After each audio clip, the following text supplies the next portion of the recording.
Tell me about CMO Temps. Like, so we've got, obviously it's your company, you've had it. How long have you been the owner? I started it in like 2011. Well, Hmm. no, really, 2000, 2006, 2007 time frame. Yeah, So a while now.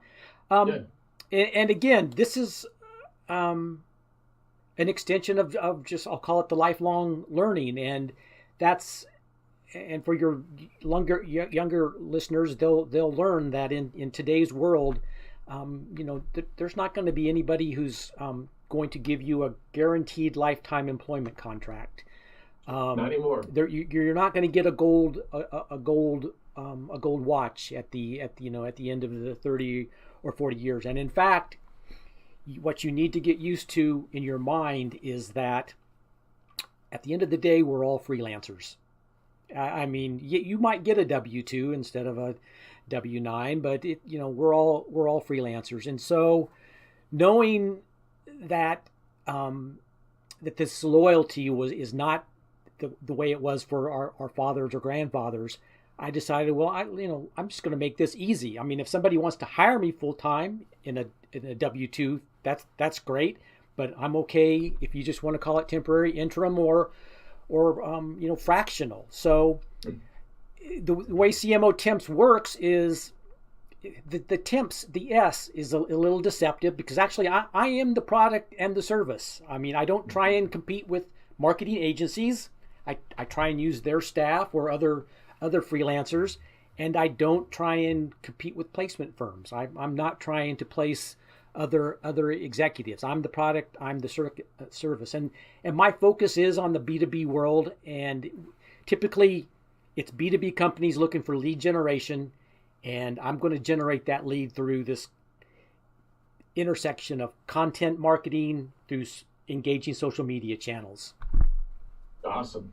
So it's cool. So it's like you, I mean, the company is you. So it's like that's what they're going to be getting, which I think is, I've obviously seen your website and stuff, and I like that because it's funny. So we kind of look at ourselves, not necessarily exactly like what you do, but I mean, there's definitely similarities. We kind of look at ourselves like, hey, if you don't have a marketing department, we can come in. Like, we have two different options. Like, we can either work with you to help train your marketing department, or we can come in as your marketing department until you get that department. So you're kind of doing the same thing of like, hey, you don't have a CMO right now, or you know that you need one. You have the budget for it. You're just not sure how to get things going. So why don't I come in? If it's a long-term project, that's great. If it's short-term, that's fine. Let me get this thing, keep everything moving, right? Because the idea is you don't want to stop for 2, 3, 5, 6 months. But marketing needs to keep going, and so you come in and you're in that position. So I think that's an interesting place, especially if you thought about that 2007, 2008. That was, I don't know if there was. I mean, there's CMOs, but I don't know if that. It was kind of an interesting time to come up with that idea, and especially be able to play that out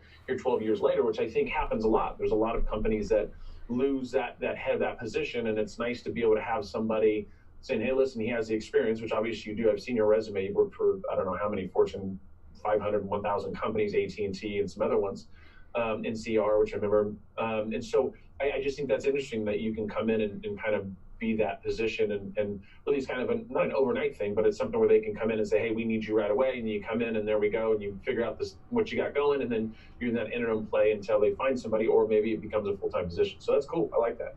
Yeah, and you're kind of spot on as far as in the small medium business, it could be that they know they need a CMO, but they're not ready to make a commitment to someone with my experience. So somebody that's fractional or helps them ramp up. Whereas if I'm doing it with a larger company, a Fortune 100 company or whatever, it's more typically as kind of a coach or just an uh, extra helping thoughts to the current CMO, and maybe it is just on some type of a project basis, something specific to a lead generation program. But it is a lot of fun, and really you think about, okay, the in my career space anyway, 1986 was a Black Friday. Well, the 2007 2008 timeframe was the other downturn in the market, and so oftentimes when there's that kind of economic upheaval, that's when new business models and ways Yeah. of thinking seem to surface. That's awesome. That's great. And so